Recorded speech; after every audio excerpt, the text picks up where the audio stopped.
예배는 개념이다. 네이버 검색창에서 검색하세요.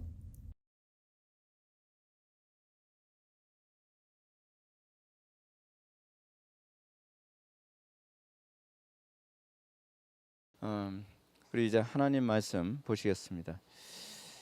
하나님 말씀은 베드로전서 2장 9절입니다.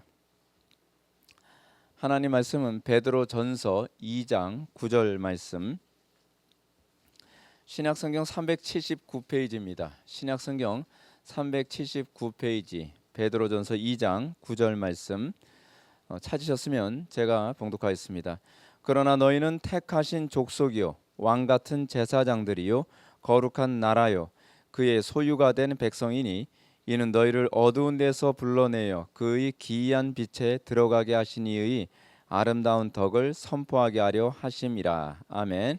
이 시간은 지난 시간에 이어서 종교 개혁의 불 세 번째 시간입니다. 종교 개혁의 불길이라는 제목으로 이제 강세성 목사님 이제 마지막 강의를 해 주실 텐데요.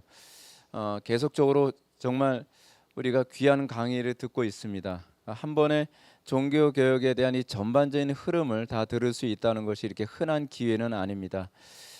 그리고 이 그냥 단순히 지식의 전달이 아니라 우리가 매번 강의를 들으면서 우리의 심령에 하나님께서 놀랍게 각성케 하시는 역사가 나타나고 있습니다.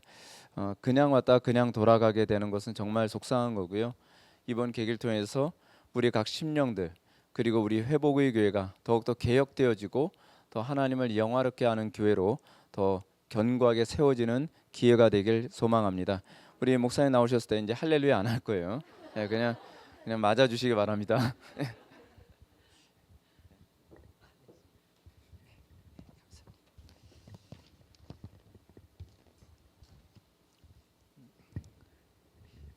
교회 에덴 교회로 있다가 3년 되는 건가요? 3년 전에 에덴 개혁 장로교회로 이름을 전 성도들이 공동의회를 통해서 만장일치로 그렇게 이름을 바꾸게 되었습니다. 바꾼 건 아니 개혁이죠. 이름을 개혁하게 되었습니다. 에덴이 그 에덴 동산이 하나님 나라의 모형이잖아요. 하나님 나라를 이 땅에 보여준 가장 첫 번째 하나님 나라를 보여주는 곳이 에덴 동산이었습니다. 신앙생활을 하면서요, 에덴으로 돌아가자. 그리고 에덴에서의 그 하나님 나라를 만족하는 것, 저 그거 이렇게 구원이라는 것에 대해서 이렇게 불만이 있었습니다. 그 에덴으로 돌아가게 되면 하나님 나라에 들어가는 것으로 구원을 다 끝내버리고 인식하는 것으로 이렇게 마치는 것으로 많은 현대 기독교인들이 그렇게 생각을 합니다. 아니에요.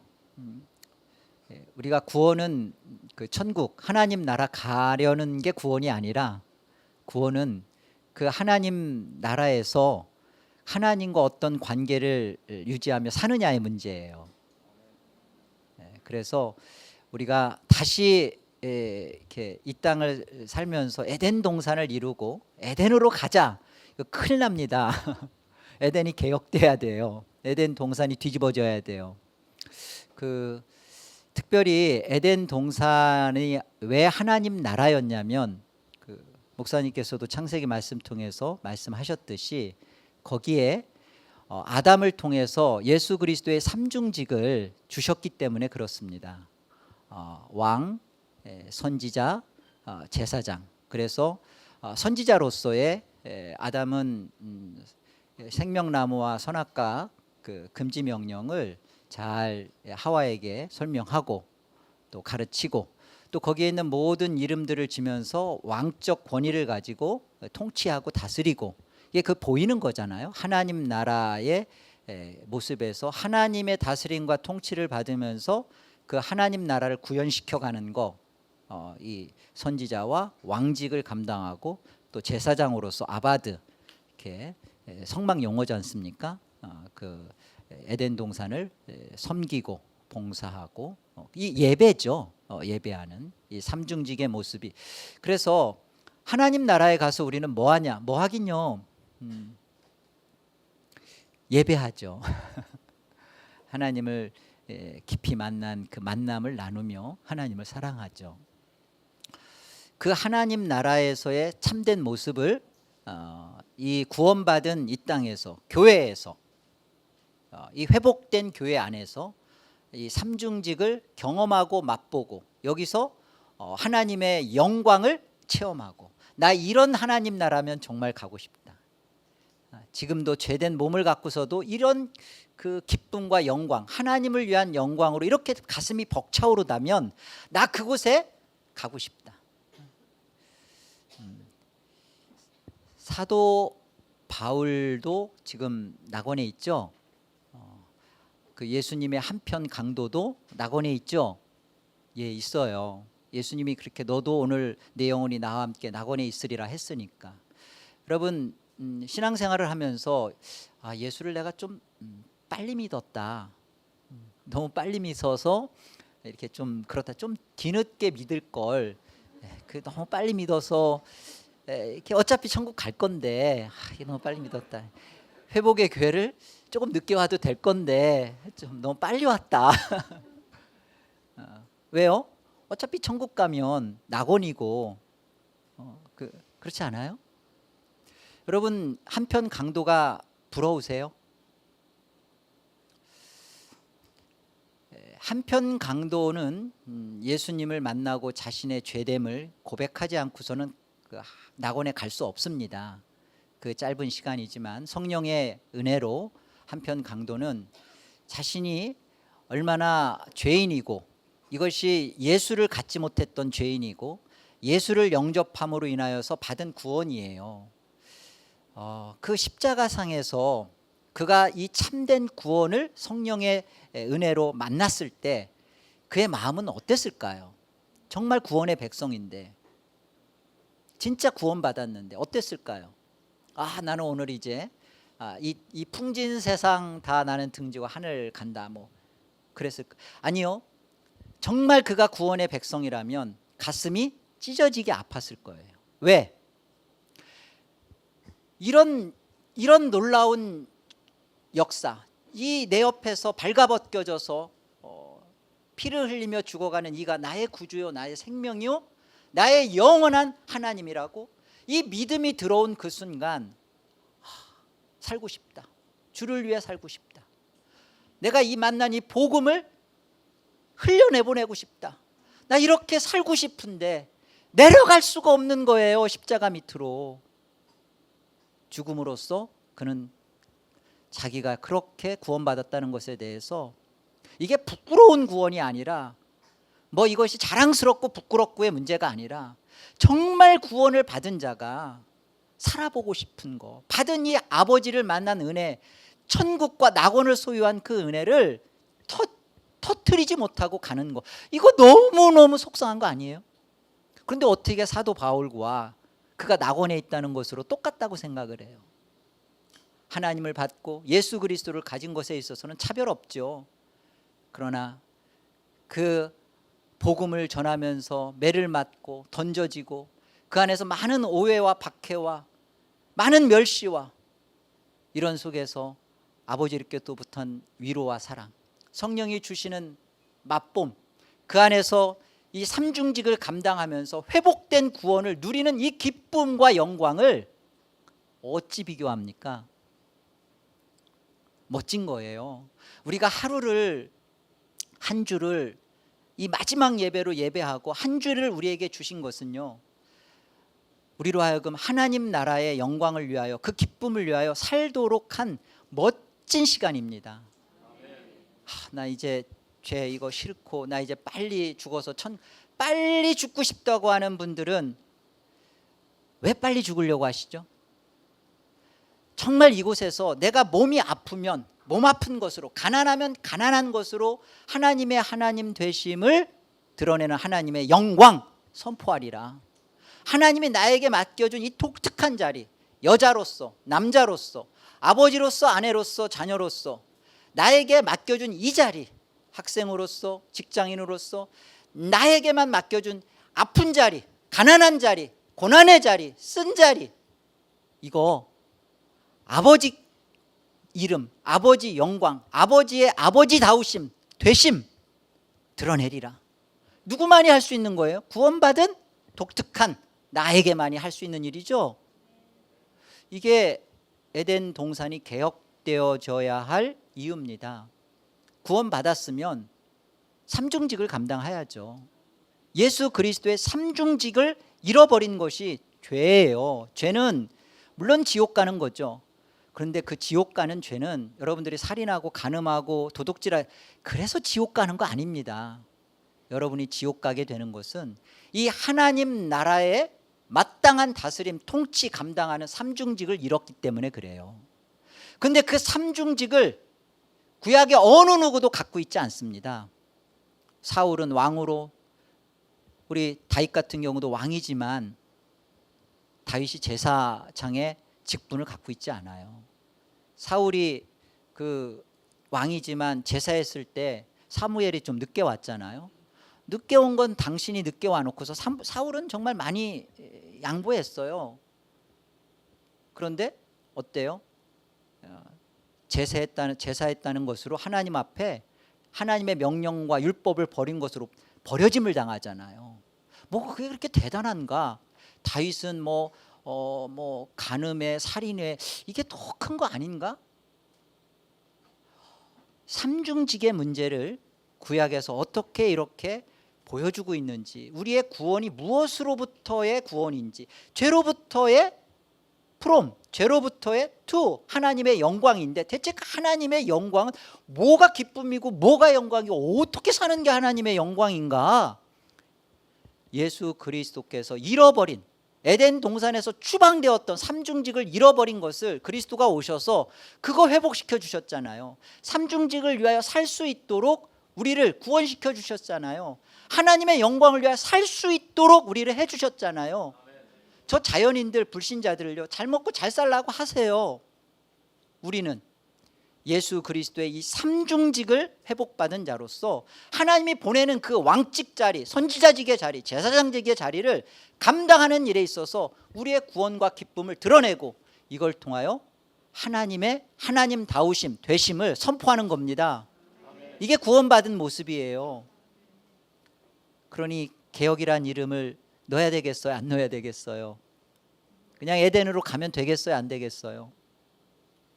그래서 저희가 에덴 개혁장로교회로 그리스도의 삼중직을 우리 감당합시다.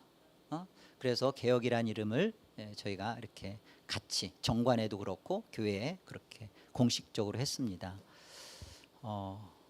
이번 그 종교개혁의 불이라는 말씀을 통해서 우리가 지난 두 번의 시간을 통해서 우리가 이 그림 하나는 기억하셔야 돼요.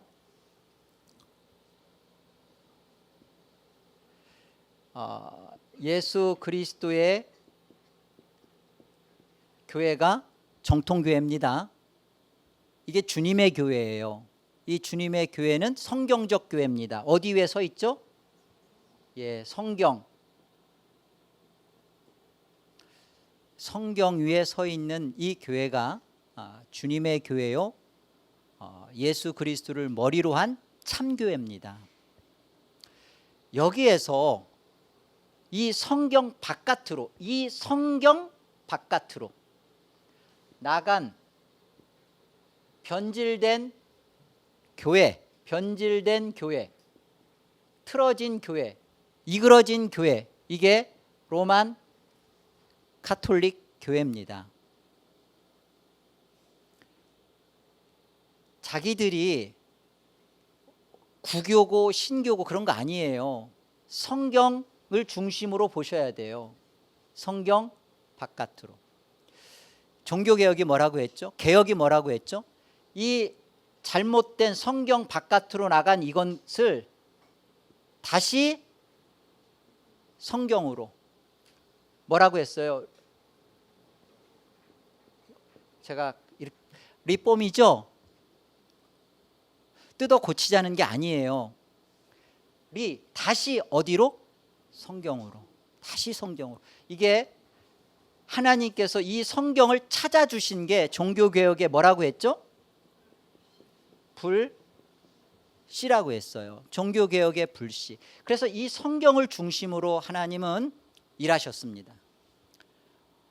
성경을 잃어버렸던 이 중세 속에 하나님은 성경을 찾을 수 있도록 성경을 번역시키고 그 일을 전파할 수 있는 선구자들을 미리 이렇게 세워나가고 이 성경에 대한 바른 해석이 있도록 인문주의자인 에라스무스를 통해서 종교개혁이 1517년에 일어나는데 1516년에 헬라어 성경을 통하여서 정말 성경을 읽을 수 있도록 그리고 바르게 이 성경을 들여다볼 수 있도록 성경을 찾아주신 게 종교개혁의 뭐다? 불씨입니다. 보세요. 그런데 많은 사람들이 다 이런 말을 해요. 우리 교회 참 이렇게 성경적 교회입니다. 우리 목사님 말씀 참 은혜롭고 좋습니다. 우리 목사님 말씀 참 그지 같습니다라고 말한 성도 제가 못 들어봤어요. 다 좋습니다. 다 좋대요. 다 좋은데 뭐가 여러분 좋은 설교하고 나쁜 설교는 없어요. 틀린 설교와 바른 설교만 있는 거지. 그렇죠? 좋은 설교, 바른 설교냐? 뭐가 바른 설교냐? 그럼 뭐가 바른 설교죠? 우리는 대체 이 성경 안에서 있는 바른 교회, 바른 설교 대체 이게 뭔가 모릅니다. 하나님은 종교 개혁자들을 들어서 그들에게 무엇을 하게 했냐면 이 성경을 바르게 볼 수 있도록 성경에 대하여 바른 해석을 할 수 있는 교리, 신앙 고백서를 주셨어요. 그러니까 종교개혁자들이 아는 겁니다. 하나님께서 그들을 통해서 1차적으로 우리가 종교개혁을 했으면 반드시 무엇을 해야 되는가? 성경을 바르게 읽혀지도록 교리 작업을 해야 된다는. 우리 칼빈이 그랬잖아요. 교리문답 없이는 주님의 교회는 보존될 수 있다 없다? 없다 이렇게 본 거예요. 제네바에 가서 사역 1차 사역하고 그 다음에 쫓겨나잖아요. 그래 스트라브러스에서 갔다가 3년 4개월 있다 다시 돌아왔을 때 갔던 그곳에서 다시 똑같은 강해 설교 다시 시작하면서 교리문답 만듭니다. 그것부터 하는 거예요. 이 교리를 통해서 우리가 성경을 정확하게 들여다봐야 됩니다. 우리가 다 성령 세례를 받고 거듭났어요. 거듭난 우리의 존재 안에서 하나님의 말씀을 볼 때마다 거듭났지만 죄된 육신의 몸을 가지고 내가 보고 싶은 대로 보고 싶어요. 내가 읽고 싶은 대로 읽혀지길 원해요. 여러분 이렇게 읽고 싶은 것을 성경에서 자꾸만 찾아갑니다. 정말 이렇게 집 계약을 해야 되나 마나, 아파트를 저걸 사야 되나 말아야 되나 이런 것도 성경을 가지고서 답을 찾아요. 가서 내 할 일을 속히 하라. 계약이구나. 아니 그런 것과 연결되는 설교가 흘러나와도 은혜롭다고 말합니다. 이게 정말 현대 기독교의 적나라한 실태입니다. 그러면서 그런 분들 성경 써요. 왜 성경을 왜 씁니까? 성경을 쓸 시간에 정말 그 성경을 깊이 묵상하시고 그 뜻을 정말로 몸부림치면서 하나님 앞에 물어보고 잘 모르겠으면 교리를 통해서도 발견이 안 되면 목사님께 여쭤보세요. 목사님 이 말씀을 볼 수 있는 좋은 주석책, 이 말씀의 뜻을 밝힐 수 있는 것 좀 알려주세요. 말씀에 집중해야죠. 말씀이 나를 해석할 수 있도록, 내가 말씀을 해석하는 게 아니라 이 말씀이 나를 해석할 수 있도록, 내 문제에 대하여 해석되어진 답을 주도록, 이 말씀 앞에 사로잡혀지도록 하나님께서 신앙 종교 개혁자들을 통해 했던 것이 뭐냐면 교리 작업을 하신 겁니다. 신앙 고백서를 만들게 하는 거예요. 신앙 고백서를 통해서 보아야만 성경이 정확하게 읽혀지는 또 하나의 분명한 이유를 한번 말씀드릴게요. 시편 37편 4절에 가보면 여호와를 기뻐하라. 그가 또 내 마음의 소원을 이루어 주시리라. 이렇게 말씀하세요. 여호와를 기뻐하라. 그래, 하나님을 찬양하고 하나님께 기도하고 열정적으로 박수 치면서 하나님 앞에 영광을 올리면, 여호와를 기뻐하면 하나님이 내 마음의 소원은 뭐예요? 지금 비즈니스가 꼬여 있어요. 이게 빨리 풀리기 원하고, 그리고 우리 아이가 좀 정말 잘 이렇게 풀려나가길 원하고, 다분히 내 마음의 소원은 뭐예요? 다분히 내 기쁨, 나의 원함, 나의 간절한 바램, 나 중심인 거예요.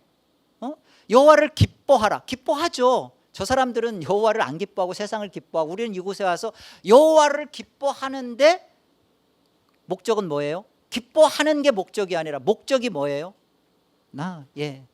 내 마음의 소원, 내가 원하는 거, 그거 알라딘의 램프 지니처럼 하나님 그거 해주세요, 그거잖아요.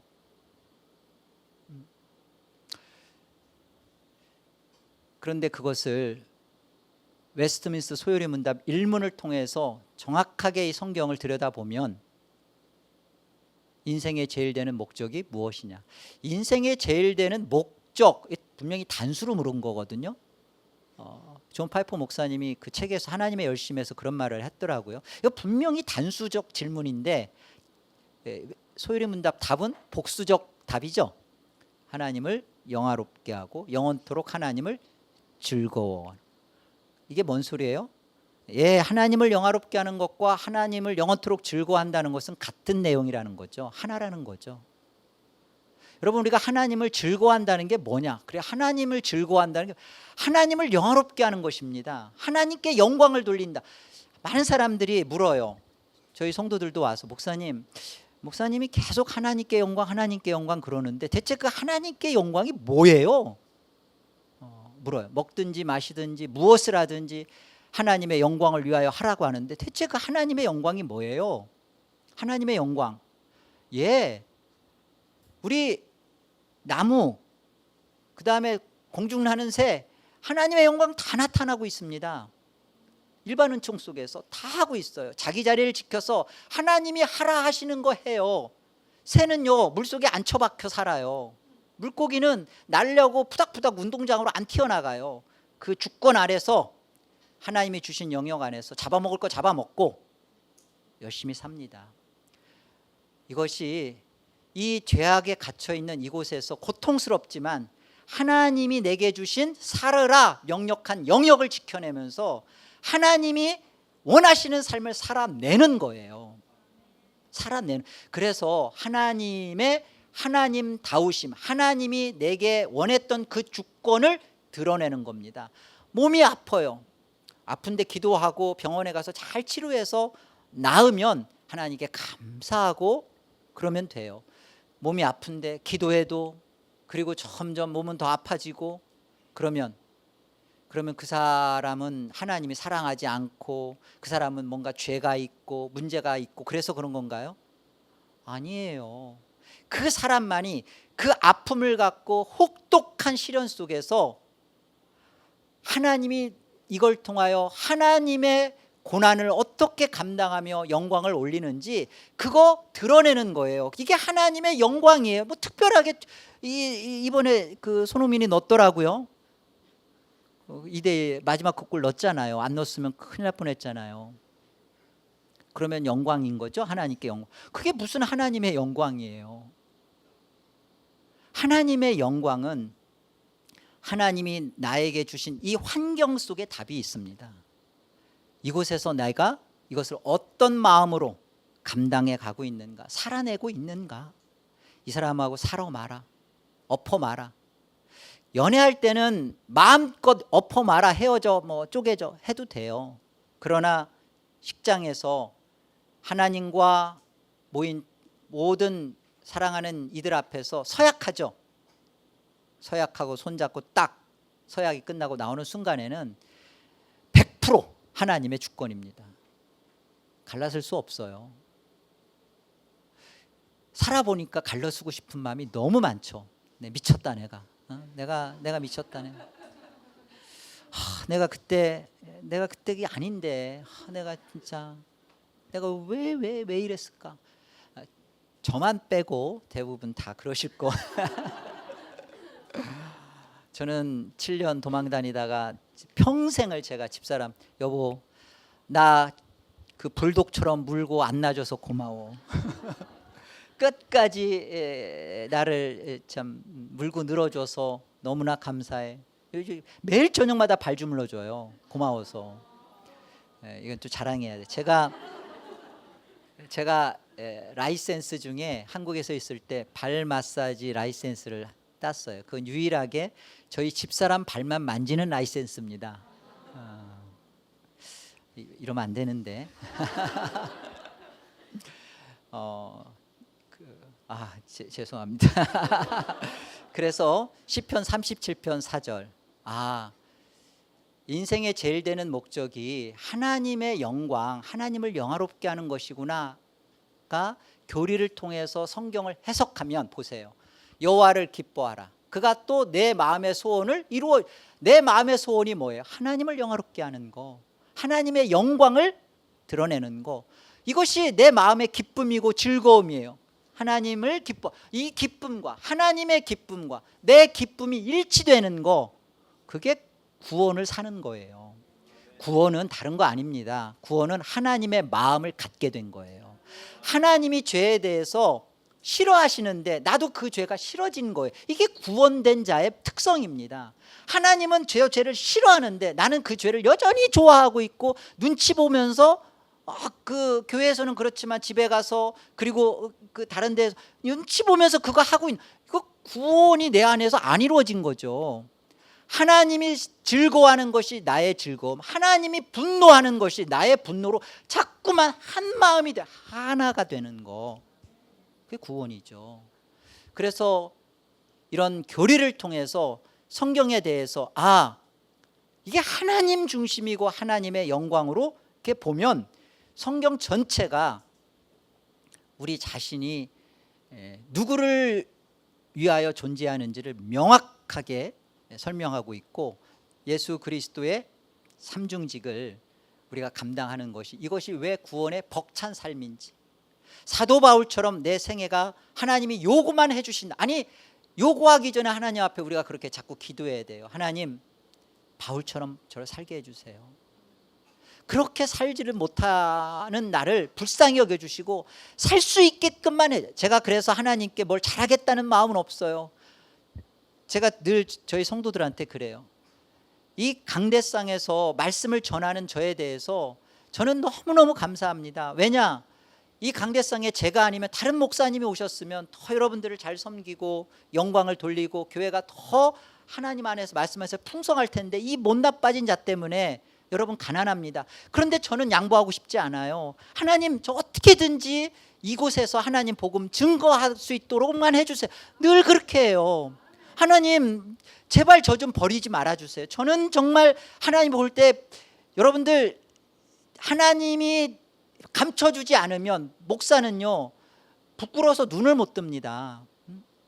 빙산의 일각 감추어진 그 모든 걸 하나님이 확 수면 위에 뛰어도는 순간 살 수가 없어요. 근데 하나님 위해서만 살 수 있게끔 해주세요.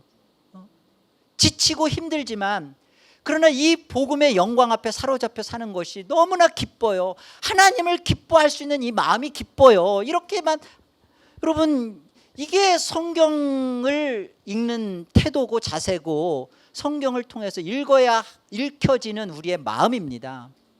그래서 선지서를 읽는데 눈물이 안 흘린다고요? 물파스를 바르세요.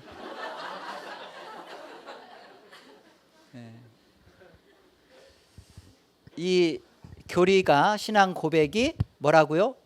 종교 개혁자들을 통해서 만든 게 불꽃입니다.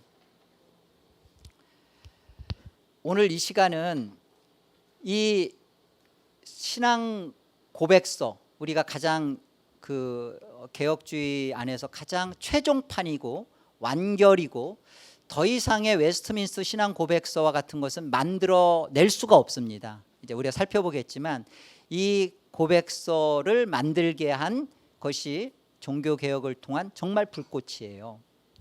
그리고 또 하나, 마지막으로 종교 개혁의 불길, 우리가 이렇게 성경을 바르게 볼 수 있는 신앙 고백서를 갖고 있는데 도대체 어떻게 살아야 되나? 물론 하나님의 기쁨과 영광을 위해 살아야 됩니다.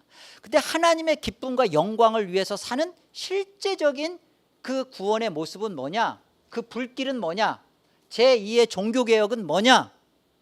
예, 우리가 예수 그리스도의 이 삼중직을 살아내는 거예요. 이게 불길입니다. 여러분, 회복의 교회에 우리 성도님들이 김민호 목사님 한 분만 말씀을 증거하는 선지자의 직분을 받은 게 아니라, 선지자의 직분은 여러분들이 선지자의 직분을 잘 감당할 수 있도록 하나님께서 우리 김민호 목사님을 통하여 준비시켜 주시고 여러분들의 선지자 직분을 할 수 있도록 양육하고 훈련하시는 겁니다. 여러분 그거 하셔야 되는 거예요. 선지자직. 우리 모두가 엘더예요. 장로예요. 하나님 안에서 우리 모두가 왕직을 할 수 있는, 나는 여자인데 여자 장로를 주겠다는 게 아니라, 갑자기 이제 나도 장로 될 수, 그게 아니라 우리가 그런 장로의 다스리는 왕의 직분을 회복받은 남성 여성을 떠나서 교회의 직분은 남성입니다. 그러나 그것이 회복된 우리의 왕직의 사명을 어떻게 아내로서 남편을 때로는 잘 세워드리고 권면하고 그 일을 잘 감당할 수 있도록 서포트하고 자녀들을 왕직의 사명으로 잘, 여러분들이 직장이나 사회에서 또 교회에서 언니가 동생을, 그렇죠? 누나가 돼서 동생을, 자, 그 왕직의 사명을 하는 겁니다. 제사장의 직분을 감당하는 것입니다. 저희 교회에 이번에 코로나 기간 동안에요, 집사님들, 안수 집사님이 저희가 4분 계시는데 그분들이 코로나 기간 동안에 육적 신방을 하셨어요. 어렵죠. 다 집도 폐쇄하고, 그런데 쌀 떨어졌는지 쌀 전달하고 필요한 식료품, 화장지, 미국도 막 화장지 사재기에서 없었거든요. 화장지 교회에서 먼저 잘 비축해뒀다가 화장지가 대체 무엇이 필요한지 육적 신방을 집사님들이 하고요. 우리 장로님들은 영적 신방을 하셨습니다. 정말 강단에서 이렇게 선포되어지는 말씀이 이들이 정말 그 말씀 앞에 적용받고 있는지, 삶 속에서, 가정에서, 직장에서 몸부림치면서 살고 있는지, 코로나 기간 동안에 저희가 성찬 다 했어요. 저희는 1년에 4번 하는데 성찬하기 전 2달 전부터 장로님들이 전 성도들을 돌면서 신방합니다. 신방해서 이렇게 당회에서 저 성도가 성찬을 받을 수 있는, 1차적으로 다 권면해요. 성찬이 무엇인지, 그리고 성찬을 왜 받아야 하는지, 또 받아서는 왜 안 되는지 그거 다 설명하고 당회에서 그들을 위해서 기도하고 성찬 받고, 교회에서 선지자직, 왕직, 제사장직을 분명하게 잘 나누어서 하고 있습니다. 코로나 전에는 저희가 수요 예배 때는 우리 직분자들 4분의 집사님과 2분의 장로님이 한 달에 한 번씩 설교하셨어요. 제가 되게 좋을 것 같이 생각 들죠. 아니요, 그 한 번의 설교를 하기 위해서 한 달에 한 번이니까요, 저는 그분을 4번 만나야 돼요. 4번 만나서 말씀 준비해 온 거 체크하고 같이 기도하고 방향 잡고 말씀 고쳐주고, 그래서 그 말씀 앞에 문부림치며 살도록, 정말 저를 깊이 이해하더군요. 그전에는 목사님 설교가 공감이 떨어져요, 목사님은 왜 이렇게 예화가 없어요, 그리고 시간이 어째 하시고 나더니 직분자들이 아무 말이 없어, 이런 면에서 좋아요.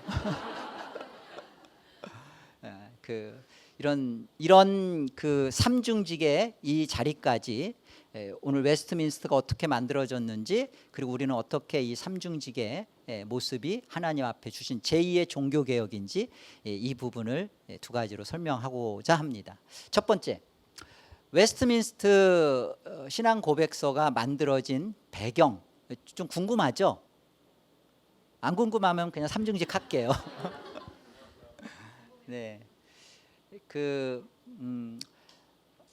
이 웨스트민스터 신앙 고백서는 영국에서 만들어져요.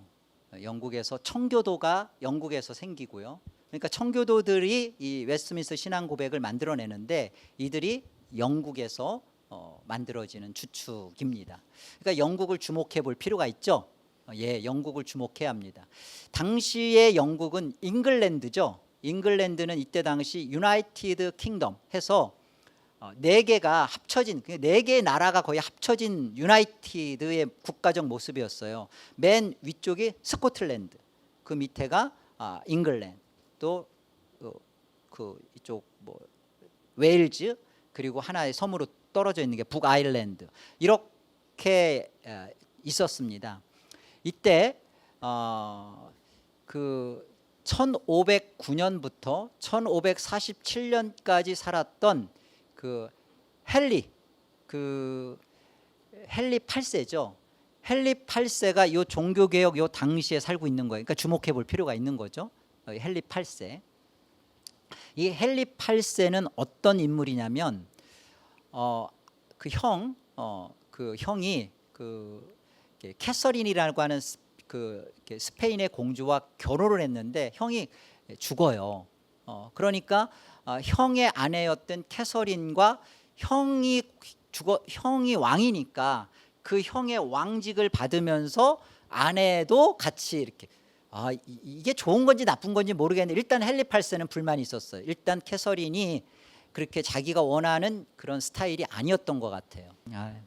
그 헨리 8세가 캐서린에 대해서 만족하지 못했어요. 그러니까 같이 결혼 생활하는 내내 만족하지 못했고, 특히나 캐서린이 아들을 좀 낳아줘야 되는데, 그러니까 이 헨리 8세의 마음속에는 어떤 게 있었냐면 절대 왕정 국가를 이루고 싶은 왕이니까.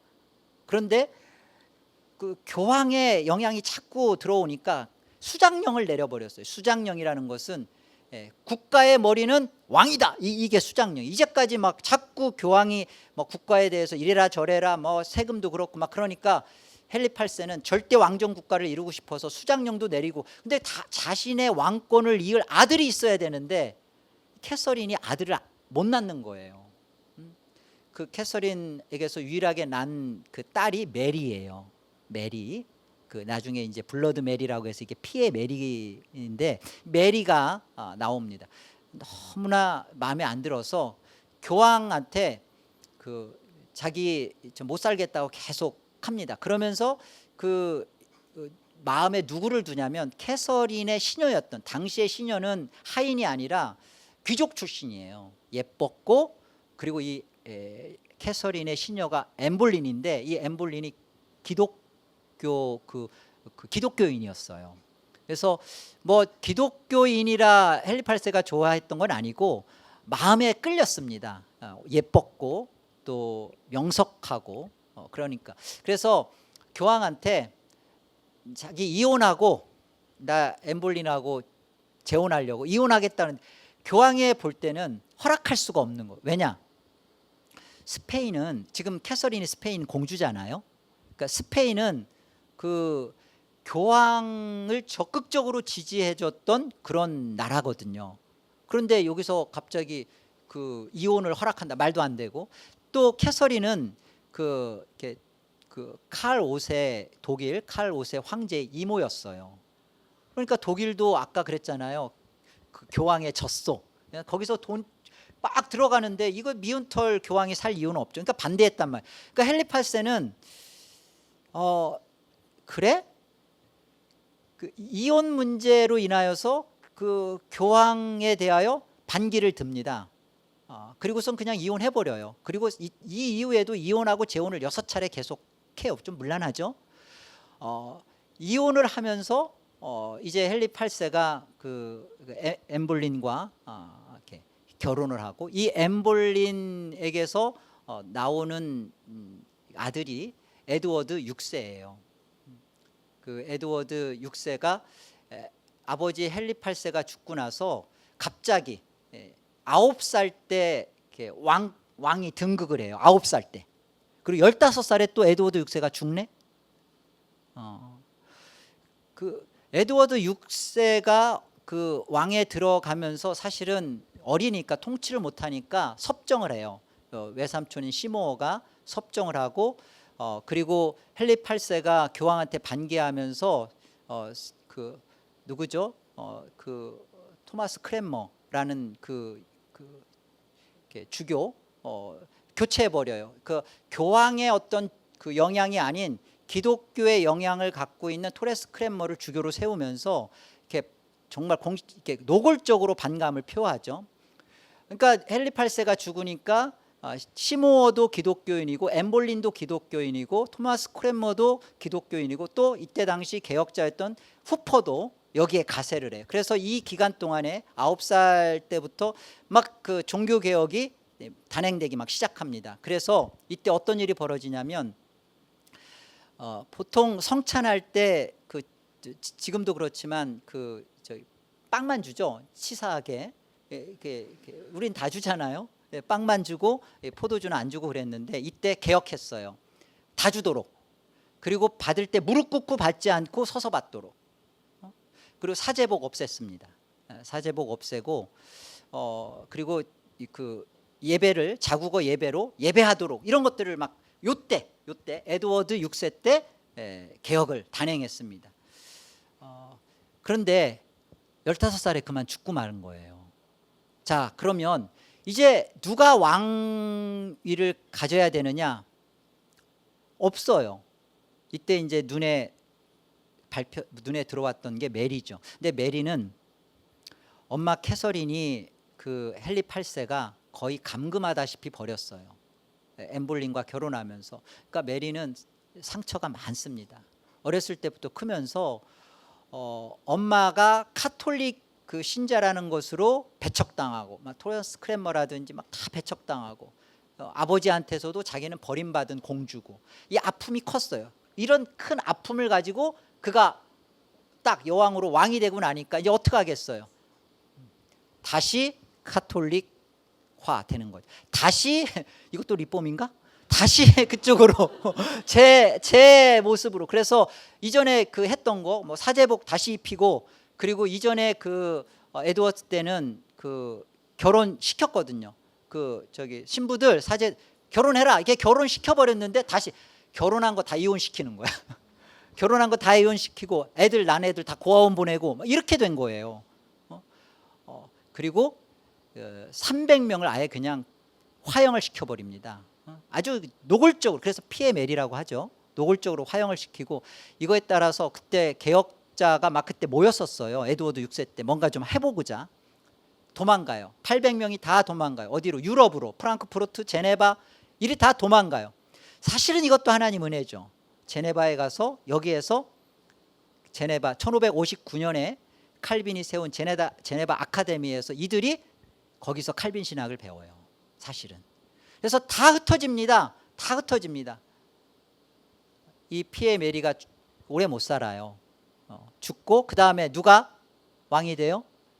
예, 엘리자베스 여왕이 왕으로 등극합니다. 이제 그 피에 메리를 통해서 흩어졌던 사람들이 이 엘리자베스에 대한 기대가 되게 컸어요. 왜냐하면 그가 이렇게 그 기독교를 옹호해주고 그랬던 인물이거든요. 근데 사실은 그 왕들은요 로만 카톨릭에 붙고 기독교에 붙었던 이유는 딱 하나예요. 절대 왕정. 자기들의 왕권을 강화하기 위해서 필요하면 기독교의 힘을 가지고서 로만 카톨릭을 견제하고 또 기독교 힘이 좀 세지면 로만 카톨릭 쪽에 붙어서 기독교를 밟고 이런 일을 했던 게 사실은 이 왕들이 했던 모습입니다. 엘리자베스 여왕이 되면서 많은 개혁자들이 다시 개혁의 의지를 가지고서 다시 돌아와요. 이제 해보자. 좀 포용적이니까 엘리자베스 여왕이 이 기독교에 대해서 좀 포문을 열고 하겠다고 하는 자세를 취하니까 이때 만들어지는 것이 뭐냐면 그들이 와가지고서 여러분 우리 이때 성공회가 이때 만들어져요. 그 성공회 아세요? 요즘 그 목사님들 성공회 목사님들 이렇게 로만 칼라 하고 여전히 복장 그렇게 하죠. 교리는 성공회 교리는 개혁 교리입니다. 칼빈주의 교리예요. 형식은 로만 카톨릭이에요. 이게 성공회입니다. 이 엘리자베스 때 이 성공회가 그렇게만 그러니까 엘리자베스의 통치를 잘 볼 수 있겠죠. 교리는 개혁 교리, 형식은 로만 카톨릭. 자, 개혁의 의지를 가지고 돌아온 개혁자들이 이게 말도 안 되는 거예요. 아니 이게 뭐냐? 하려면 제대로 하든지 이게 뭐냐? 막 까탈스럽게 구는 거예요. 비판적이고 고집불통으로 막 그러는 거예요. 그 이름이 퓨리탄, 청교도인 겁니다. 이때 생긴 거예요, 청교도가. 이 청교도들의 이들의 지금 특징은요, 크게 세 가지인데, 첫째는 이들은 정말 성경 중심. 우리 성경대로 가자. 둘째, 회심을 강조합니다. 회심. 이 청교도의 설교와 모든 것에서 나타나는 특징. 성경을 회심을 강조하고, 또 하나 성화를 굉장히 중요시 여기고, 요겁니다. 그런데 이 청교도들의 그런 실질적인 이들이 주장했던 것들, 그들의 실질적인 삶 속에서의 또 다른 특징은 뭐냐면, 이들은 주일을 엄청나게 소중하게 여겼어요. 심지어 이때 나온 단어죠. 주일은 영혼의 장날이다. 아주 목숨을 걸었어요, 주일을. 그리고 모든 절기를 다 없앴습니다.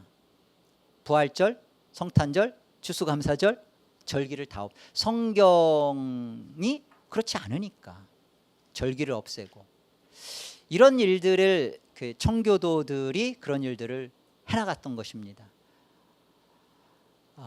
계속 이것이 좀 청교도들이 힘을 받아서 해야 되는데 걸려 있었어요. 성공회 쪽으로밖에 안 가는 그런 한계에 부딪혔어요. 그런데 또 엘리자베스가 죽었습니다. 후계자가 없어요. 엘리자베스는 지금 어디를 통치하고 있죠? 잉글랜드, 지금 영국을 지금 통치하고 있어요.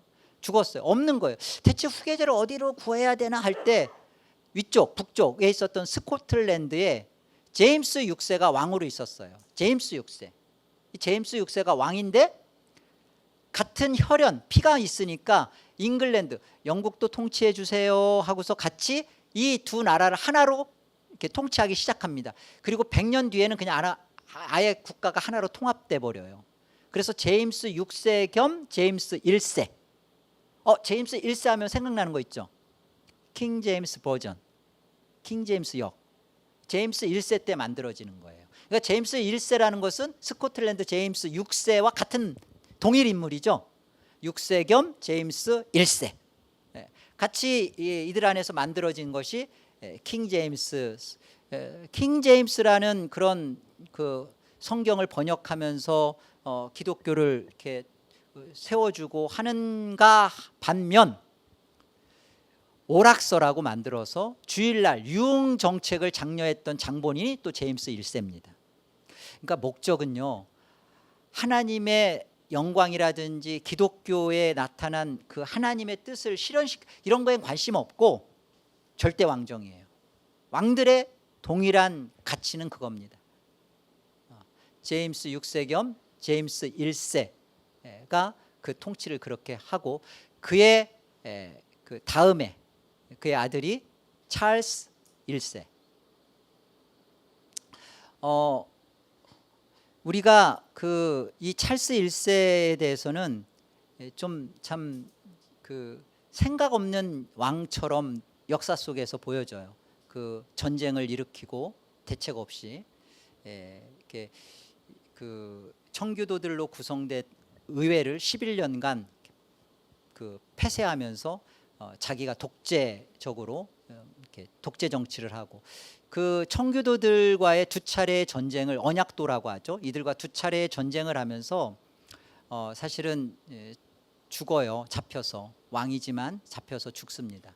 이 찰스 1세 때 이 청교도들이 가졌던 분명한 신학의 다짐이 생겨요. 두 번의 전쟁을 치르면서 특별히 스코틀랜드는 잔 락스나 앤드류 맨비를 통해서 그 국가 자체가 기독교 국가가 됐거든요. 그런데 그 기독교 국가가 되었던 그 힘을 찰스 1세가 영국을 함께 다스리면서 기독교 국가인 스코틀랜드를 자꾸만 이렇게 반대하는 다른 그 기독교의 모습으로 자꾸만 하니까 이 스코틀랜드에서 이 청교도 언약도들과 함께 힘을 모아서 찰스 1세와 두 차례의 전쟁을 벌입니다.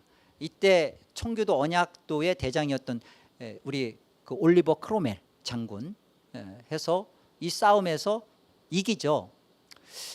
이때 뭐 국민 언약이라든지 이런 것들을 청교도들이 이렇게 전 그 60% 당시에 그 스코틀랜드의 그런 국민들의 60% 이상의 지지를 받으면서 청교도 언약도들이 찰스와 대항하여 싸웁니다.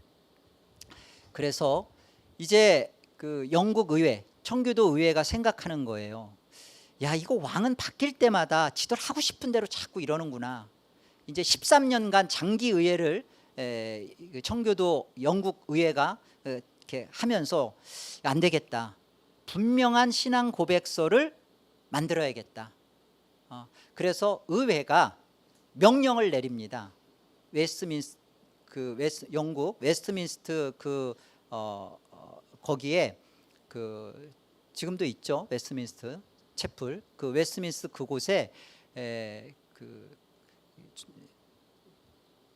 이 바른 신앙 고백서를 만들도록 이렇게 명령을 내리고 요구합니다. 이때 그 명령과 요구, 의회의 명령에 따라 함께했던 그 사람들이요.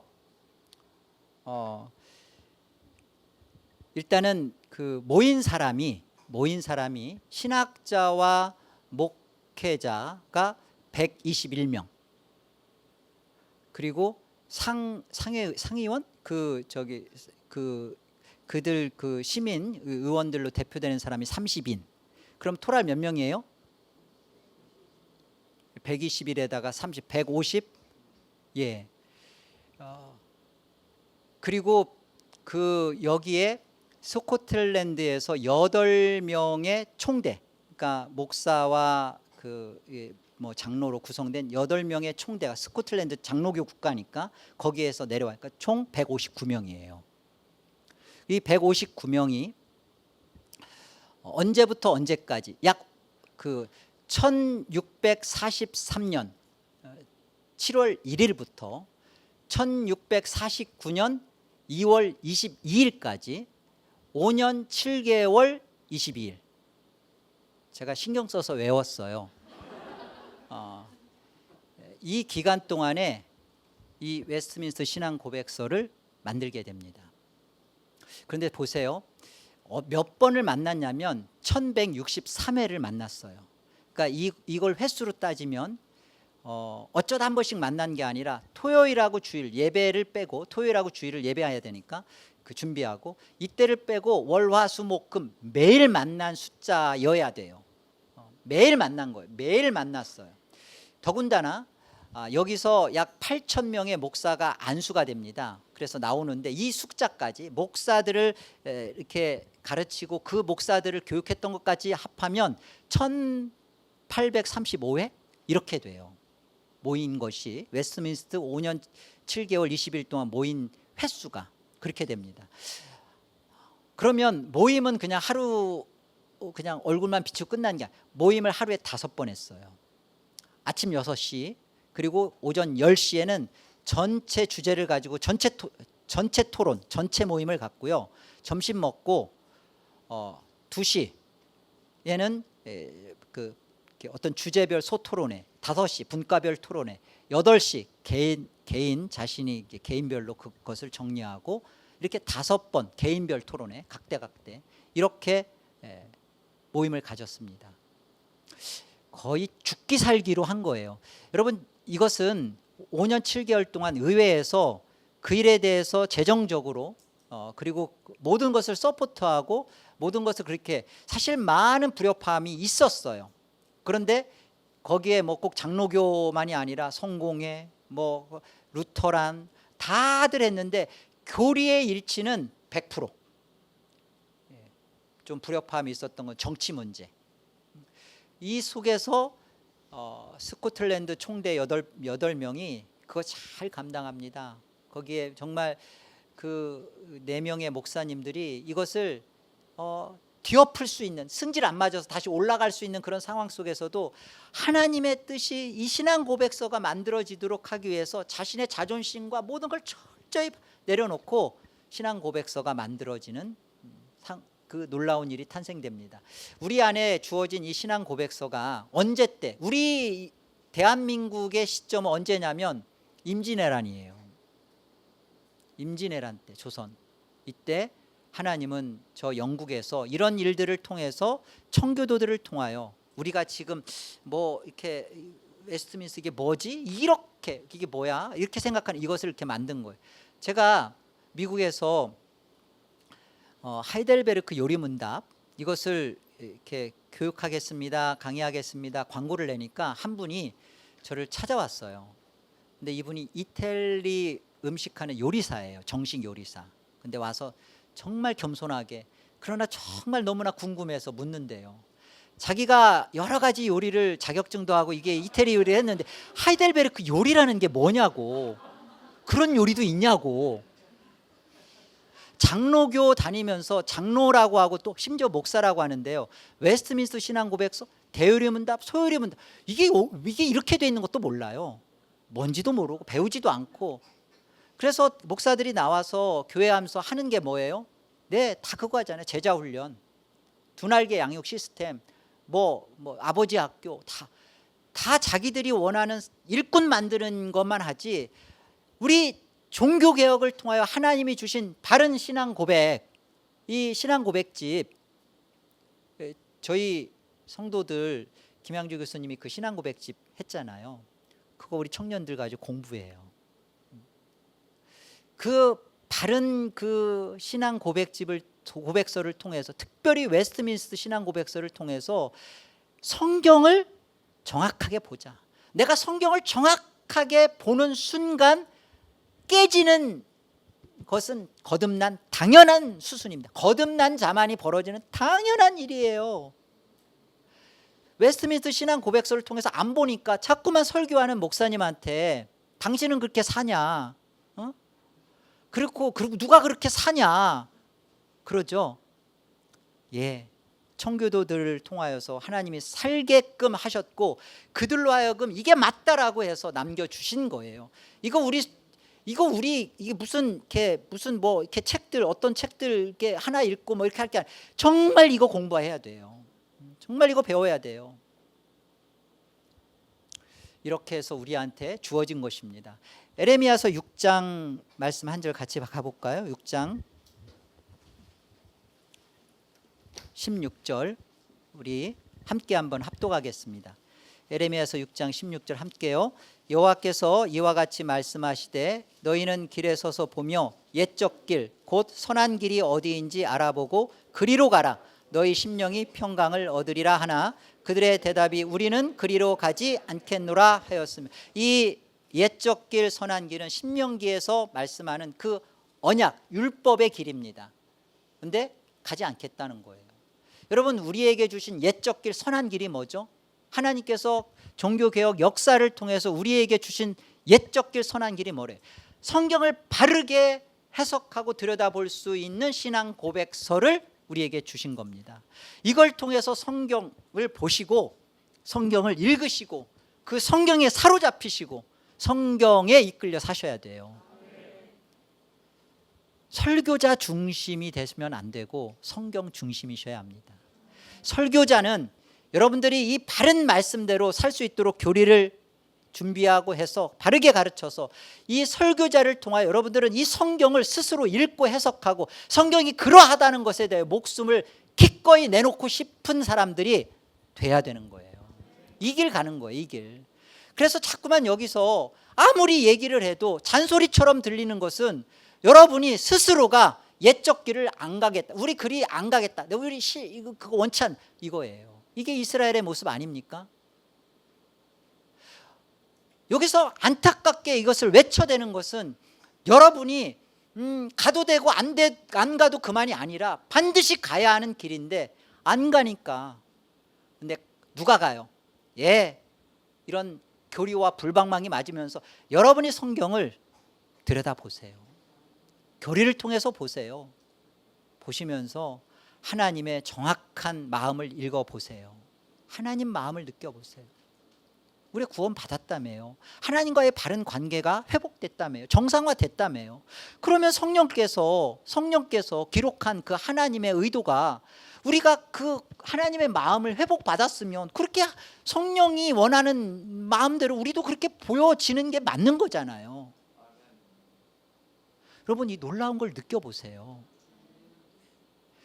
뭐 정해가지고서 뭐 몇 장 읽고 몇 장 읽고 해서 1년에 내가 일독을 안 하면 어때요? 하루에 한 절을 읽고 어떤 때는 10장을 읽을 수 있고 한 절 앞에서 아버지의 마음을 묵상하시고 느끼시란 말이에요. 꼭 설교자를 통해서만 여러분이 은혜 받고, 아니 그러면 여러분 김인호 목사님 천국 가면 따라가실래요? 그런 거 아니잖아요. 살아내셔야 되잖아요. 살아내라고 이거 하나님이 바로 잡아 주셨잖아요. 회복시켜 주셨잖아요. 이거 하시는 겁니다. 베드로전서 2장 9절 우리 한 절 다시 한번 볼까요? 베드로전서 2장 9절 우리 한 목소리로 같이 한번 합독합니다. 2장 9절 함께요. 그러나 너희는 택하신 족속이요 왕같은 제사장들이요 거룩한 나라요 그의 소유가 된 백성이니 이는 너희를 어두운 데서 불러내어 그의 기이한 빛에 들어가게 하신 이의 아름다운 덕을 선포하게 하려 하심이라. 아멘. 여기 보세요. 여기에 예수 그리스도의 회복된 삼중직이 고스란히 나타납니다. 너희는 택하신 족속이요 왕 같은이라고 되어 있는데요, 정확한 번역은 왕가의 로얄 패밀리죠. 왕가의 제사장들이요. 왕이고 제사장들이요 거룩한 나라요 그의 소유가 된 백성이니 이는 너희를 어두운 데서 불러내어 그의 비한 빛에 들어가게 하신 이의 아름다운 덕을 선지자죠. 왕, 제사장, 선지자, 이게 누구한테 하신 거예요? 너희, 교회. 성경이 우리에게 정확하게 우리에게 예수 그리스도의 십자가의 죽으심과 부활로 말미암아 우리에게 하나님 나라를 이루고 살아내고 하나님 나라를 실현시키고 구현시켜가는 일에 있어서 이게 하나님 나라다, 이거 맛보아라. 우리가 빨리 죽어 천국 가지 않는 것이 복이에요. 이곳에서 예수 그리스도의 삼중직을 살면서 이곳에서 이게 상급이 돼야 됩니다. 내 개인의 완성, 자아실현, 이건요 유교도 있고요 철학으로도 되고요. 그런 자아실현 말고 기독교 안에서도 자꾸만 자기 경건, 자기 거룩, 자기 믿음, 자기 신앙 완성, 그거 아니거든요. 이게 아니라 이미 예수 그리스도 안에서 우리는 나야 감정과 느낌이 어떠하든지 간에 성경은 뭐라고 하냐면 이미 너는 예수 그리스도 안에서 너는 구원된 자요. 이미 모든 예정부터 영화까지, 우리 로마서 8장 29절 그러잖아요. 영화롭게 될 것이다 하셨느니라. 끝났잖아요. 이미 영화가 끝났잖아요. 맏아들 대신 예수 그리스도가 대표가 되셔서 그 예수 그리스도 안에서 이미 우리는 영화된 자들, 그 영화된 자의 영광스러움을 살아내는 것이 성화의 상급이에요. 이미 그런데 그걸 개인적으로만 자기 완성으로만 갖는 게 아니라 삼중직으로 이것을 상급으로 살아내셔야죠. 교회에 우리가 공동체로 이렇게 온 것은 혼자가 있는데 무슨 왕이에요. 다스리는 자가 있어야 왕이죠. 혼자 있는데 무슨 제사장이에요. 섬길 자가 있어야 제사장이죠. 아무도 없이 혼자 벽 보고 선포할 거예요? 아니잖아요. 가르쳐야죠. 섬겨야죠. 선지자직을 감당해야 됩니다. 정말 교회가 계속 받아 먹을 생각만 하고 여전히 배울 생각만 하고 설교 들으면 이거 몰랐던 건데 이런 게 있었네. 오늘은 예배 가면서 오늘은 어떤 말씀으로 나를 만족시켜 줄까? 어떤 말씀이 나를 기쁘게 할까? 그게 뭐예요? 그건 예배가 아니죠. 선지자의 그 말씀을 통해서 내가 바른 말씀을 통하여 그렇게 보면 한 주간의 성경을 거기에 초점 삼아서 읽고 그리고 이 말씀을 정말 가정에서 내 자녀들에게 흘려보내고 직장에서 흘려보내고 지체 간에 그 말씀을 서로 나누면서 말씀을 나누셔야죠. 말씀을. 저희는 식사하고 저희 교회에서 예배 후에 딴 얘기하면 막 제가 쫓아다니면서 막 그냥 꼬집어요. 말씀 얘기하라고. 제가 아까도 그러잖아요. 오늘 말씀 어땠어요? 예배 어땠어요? 오늘 말씀 주신 은혜는 뭐예요? 오늘 말씀은 이런 거고 다 설교 안 했지만 이런 거 있으면 그럼 다 모여요 또. 선지자직을 감당해야 합니다. 누구만이 아는 게 아니라 우리 모두가 곳곳에서. 그래서 저희 교회는 그 직분자들뿐만 아니라 장로님과 집사님 직분자들뿐만 아니라 성도들 특히 여성들도 이렇게 교회에 오면 저희가 이렇게 구원론 만화 구원론이라는 책을 가지고 구원론을 가르치고 교회론도 가르치고 서로 배워요. 또 이렇게 양육도 이렇게 어떤 바른 예배가 무엇인지 또 우리 김민호 목사님 보내준 그런 성도 그 어머니 교회 그것도 우리가 그것도 나누고 이런 것들 다 성도들이 서로 이렇게 배우고 이렇게 배웠는데 또 다음 주에 이분한테 배우고 이렇게 서로가 배워가고 있습니다. 왕직의 모습은 철저하게 우리 모두가 장로라고 했잖아요. 우리 모두가 사실 하나님 앞에서 장로입니다. 특별히 그 장로인데 시무장로로 이렇게 부름을 받았다. 시무장로는 다스리는 장로고 권면 장로거든요. 저희 주보에는 아예 주보 전면에 이것도 좀 그렇지만 목사라는 말 저는 그 주보에는 안 싫습니다. 가르치는 장로 그리고 다스리는 장로 누구누구. 근데 예배 중에는 예배 순서에는 넣어요. 그러나 앞에 전면에 보일 때 가르치는 장로. 나는 가르치는 다스리는 장로. 다스리는 장로는 권면 장로인데 권면 장로는 뭐를 해야 되느냐? 신방해야죠. 명칭만 장로 붙여놓으면 뭐예요? 장로가 됐으면 장로 역할을 해야죠. 가르치는 장로면 죽어라고 하나님 말씀 연구하고 죽어라고 양육하고. 저희 코로나 기간 동안에요. 저희 성도들 7가정이 젊고 이런 정말 그 개혁교회를 찾아온 7가정이 등록했어요. 젊은 청년들이 한 13명 정도가 코로나 기간 때 와서 등록했어요. 코로나 기간 때. 그들을 그냥 받은 게 아니라 7번에 걸쳐서 구원 2번, 예배 2번, 교회 2번. 우리가 믿는 바 구원은 이겁니다. 우리는 천국 가는 구원, 천국 가세요. 우리 같이 갈 겁니다. 천국은 따라오는 것이고 우리는 하나님 영광 위에서 사는 것이 우리의 구원입니다. 그리고 예수님 안에서 연합 안에서 구원된 것입니다. 그러니까 개인 추구하지 마시고 그리스도의 대표 안에서 우리가 같이 하나님 영광 위에 살아야 합니다. 예배는 하늘의 예배를 모형으로 하고 있습니다. 그 정말 예수님 안에서 드려지는 예배, 천상의 예배가 무엇인지 그걸 맛보는 교회가 어떤 것인지 그리고 마지막으로 에덴 개혁장로교회가 어디로 가고자 하는지 우리는 어떤 개혁으로 향하여 하는지 우리는 예배 설교는 왜 회개를 강조하는지 그리고 우리는 예수 그리스도를 중심으로 한 구속사적 설교를 왜 하는지 그리고 우리를 앞으로 누가 뭐래도 이런 거 해요. 그런 거 왕직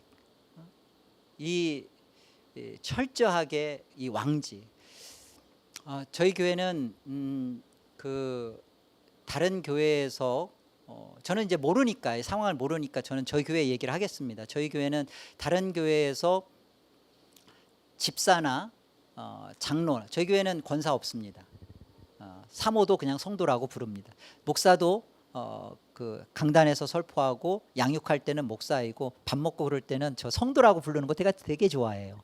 성도라고 칭하고 또 이번에 그 오늘 오신 장로님은 이번에 새롭게 이제 은퇴하신 두 분 장로님 후임으로 장로 되셨는데요. 저희 장로 교육도 세요. 1년 반 정도 걸쳐서 하고요. 1년 동안 장로 후보자를 위해서 기도하고 1년 내내 그거 놓고 주일 예배 때마다 기도해요. 그래서 되셨는데 이 은퇴하시는 두 장로님 그 장로님 한 분이 은퇴 소감을 발표하면서 정말 자신을 하나님이 부족한 자를 사용해 주신 것에 대해 눈물로 하나님께 영광 돌리고 감사하고요. 그러면서 간곡하게 성도들한테 부탁한 거.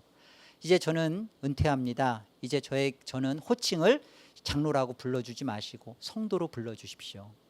저는 이제 성도입니다. 제발 저를 성도로 불러주시고 그렇게 해주시면 저는 정말 기쁠 것 같습니다. 그런 분들에겐 밥을 제가 계속 사드리겠습니다. 네, 성도로. 그게 맞아요. 그 개혁주의 우리 장로교 헌법에는요, 목사도 3년 무임이면 일반 성도로 돌아간다예요. 원로 장로, 원로 목사 없습니다. 저희 교회는 아예 그거 없어요. 바깥에서 뭐 권사는 아예 없으니까 그냥 성도고요. 바깥에서 장로님, 뭐 심지어 그 집사님 이렇게 오면 그냥 성도죠. 아니 우리 그 안에서 직분은 이 안에서 하나님께서 이 교회를 섬기도록 이렇게 필요에 의해 또 그 우리를 다스려 주세요라는 투표를 통해서 성도들이 저기 하는 거잖아요. 그 하나님. 그런데 성도들로부터 이게 투표되지 않았는데 자기가 장로다 그래서 이렇게 나를 이렇게 장로로 대접해. 그건 아니죠. 아니 저희 교회가 그렇다는 거예요. 저희 교회는 그렇게 합니다. 그래서 이렇게 한 분이 지금 시무장로님이신데요. 다른 교회에서 장로님이셨어요. 저희 교회 왔을 때 장로로 호칭을 계속 했습니다. 그런데 이분이 장로에 대한 소원이 생기셨어요. 이 교회라면 내가 장로가 되고 싶다. 너무 그리워. 왜냐 실제 이 교회는 장로의 사역이 신방하고 영적으로 권면하고 그리고 정말 교회 소식도요. 목사님이 자꾸 하니까 막 자꾸 잔소리처럼 들리잖아요. 자꾸 하시니까 아니구나. 근데 우리는 교회 소식은 장로님이 권면합니다. 예배 시간에 대해서 늦지 않도록 예배는 어떤 것인지 교회 소식을 나누면서 오늘 목사님이 했던 그 권고를 장로님이 하세요. 덕분에 저는 착한 사람이 자꾸 되고 있어요.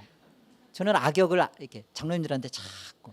근데 이런 부분에 대해서 사람을 도우니까 너무 소망이 되시는 거예요. 이분이 직분자 할 때 자기도 직분 교육 받겠다고. 그래서 성도로서 이게 장로 후보가 되시고 직분 교육 받고 정식으로 투표를 과정을 통해서 정식 신부장로가 되셔서 지금 하고 계셔요. 두 분입니다. 오늘 오신 분하고 지금 LA에 계신 장로님 잘하고 계십니다. 그 장로는요, 원래 청교도의 개혁 안에서의 장로는 신방하도록 하나님이 세워준 거예요. 신방 안 할 거면 장로하시면 안 돼요. 신방하면서 어떤 신방? 영적인 신방. 그래서 장로의 기준은 제가 보니까 두 가지더라고요. 첫째는 저분이 내 아버지였으면 좋겠다. 저분이 내 남편이었으면 좋겠다가 첫째. 왜?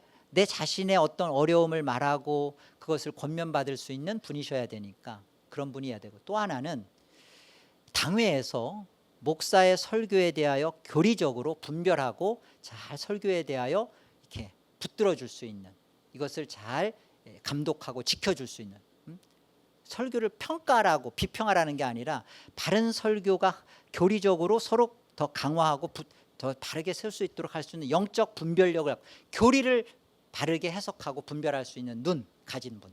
이 두 가지. 그래야 강단에서 쏟아지는 이 불방망이 말씀을 가지고 성도들 한 사람 한 사람 바르게 권면하고 세울 수 있잖아요. 교리적으로 합당하도록. 이 왕직을 감당하고요. 제사장직도 마찬가지입니다. 집사는요, 집을 사면 집사가 아니에요. 안수 집사, 그러니까 뭐 안양이나 수원 쪽에 집 있으면 뭐 안수 집사라고 아니에요. 저희 교회는 서리 집사, 그냥 집사 안 불러요. 딱 그 집사의 사역은 교회에 사실은 구제, 행정, 선교, 보살피는 거잖아요.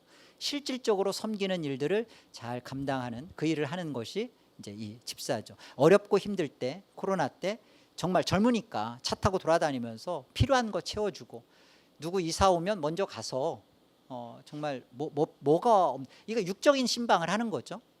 그리고 또 장로님들이 영적 신방을 하고, 목사는 놀지 않아요. 목사도 같이 신방해요. 말씀 잘 준비하고, 이것이 훨씬 더 이렇게 멀리 보고 달려갈 수 있는 목회를 돕는 길입니다. 저희 교회 얘기를 한 겁니다. 이 교회가 이렇게 어디로 어떻게 저는 모르고, 우리 교회는 이렇게 하고 있고 앞으로 우리는 지금까지 이렇게 해왔던 것처럼 들어오시는 분들한테 이 소개를 해요. 우리는 권사님 없습니다. 그리고 호칭도 성도입니다. 그리고 모임에 예배와 모임에 빠짐. 근데 정말 저는 회복의 교회 와서 예배에 대해서 너무나 감격스러워요. 너무나 배울 게 너무나 많고, 저희도 예배 10분 전에는 성도들이 다 오거든요. 근데 정말 어쩌면 이렇게 하나님 중심의 이 뜨거운 찬양, 참조적으로 저희 교회는 청년 형제들이 있고요. 미국의 좋은 형제들을 제가 영적으로 잘 양육해 놓도록 하겠습니다. 네, 우리 우리가 한 가지 살펴볼 것은요, 이게 리폼이잖아요. 이게 이게 개혁파 교회입니다. 사실은 너나 나나 할 것 없이 다 개혁파 교회인 거죠. 천주교가 아니면 기독교면 개혁파이어야죠. 그죠? 기독교니까 나왔으니까 개혁파 교회이어야 하는 거죠. 이 개혁파 교회 안에서 이런 루틴이 있어요. 점점점 성경 중심으로 이렇게 하나님 중심으로 가느냐, 점점 이렇게 사람 중심으로 가느냐, 아니면 하나님 영광과 하나님 중심으로 가느냐, 이 부분에서 우리가 한번 주목을 해볼 필요가 있어요. 로만 카톨릭을 이렇게 개혁파했는데, 그래서 가장 성경을 가지고 붙들고 싸웠던, 성경에 대한 싸움을 신랄하게 하고, 여러분 그 천주교가 2단이네 3단이네 막 지금도 하는 데는 장로교밖에 없어요. 물론 장로교도 목사에 따라서 교파에 따라서 있잖아요. PC USA 같은데 미국에, 여기는 장로교라고 볼 수도 없을 정도로, 그러니까 장로교 안에서 계속 웨스트민스터, 왜냐하면 이 칼빈주의 장로 정치를 가지고 만들어진 이 장로교 안에서 계속 성경 너희들 성경 바깥으로 간 거야, 이단이야 거짓이야, 계속 그 싸움을 해요. 그 칼빈주의 장로교. 그리고 이 다음에 이 중에 이제 사실은 지금은 참 문제가 있죠. 제세례파 또는 제침례파, 아나베프티스트라고 하는, 이들도 개혁주의 안에서 몸부림을 쳤습니다. 누구라고요? 제침례파. 그리고 우리 아까 누구죠? 성공회 만들었던 저기 언제 만들어졌다고 했죠? 예, 그렇죠. 엘리자베스 여왕 때 만들어진 성공회. 이게 교리는 장로교고 의식은 로만 카톨릭. 성공회. 이 성공회에서 18세기에 이 성공회에서 가지고 온 그대로 나오는 교파가 감리교예요. 감리교. 그러니까 감리교는 여전히 의식 자체가 감독제도, 감리사 이런 있죠. 점점점 이쪽으로 가요. 이쪽으로 간다는 얘기는 이 웨스트민스터 신앙 고백서의 고백의 싸움보다는 점점 이쪽으로 가는 거예요. 삶으로 가는 거예요. 삶으로. 살아내는 삶의 싸움. 메소디스트, 방법, 경건의 방법, 이런 방법적으로 가죠. 감리교에서 18세기, 19세기 어간에 만들어지는 게 성결교예요. 성결교는 4개를 주장합니다. 중생, 성결, 신유, 재림. 성결교. 이 성결교는 이 감리교에게서 나오는 교파예요. 그러니까 그 흐름이에요. 이쪽이. 그리고 조금 지나면 우리 오순절파, 순복음. 점점 이리 가는 특색이 하나님 말씀 다 같죠. 하나님 말씀 뜨겁게. 그런데 특색이 뭐냐면 사람을 중심해요. 마치 그 루터의 그 개혁주의 한계처럼 사람이 어떻게 하면 그 사람에게서의 경건, 사람에게서의 어떤 그 거룩, 사람에게서 이쪽으로 자꾸 가는 사람 중심. 하나님 말씀을 가지고 하나님 말씀을 어떻게 해요? 말씀을 자기에게로 자꾸 적용시키는, 이게 정확무한 성경 66권을 믿는 하나님의 말씀, 그 말씀 믿어요.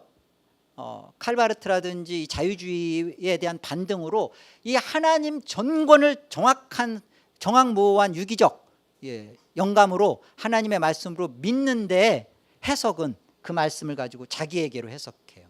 내 필요. 이게 복음주의예요. 복음주의. 하나님의 말씀을 나에게 적용시키는 거죠. 우리는 이 개혁파 신앙 안에서 하나님 중심으로 자꾸 가려고 하는 것을 우리는 개혁주의라고 합니다. 어떻게 가는 거예요? 자꾸만 하나님의 영광과 하나님의 중심, 이 부분에 대해서 교리적인 부분을 붙들고 싸우는 거예요. 여러분, 로마서도 그렇고 에베소서도 그렇고요, 처음부터 삶을 얘기하지 않아요. 에베소서 6장이잖아요. 1장부터 3장까지 교리를 얘기합니다. 그렇죠? 4장부터 6장까지 그러므로라고 시작되는 그 바른 교리를 통한 삶을 얘기합니다.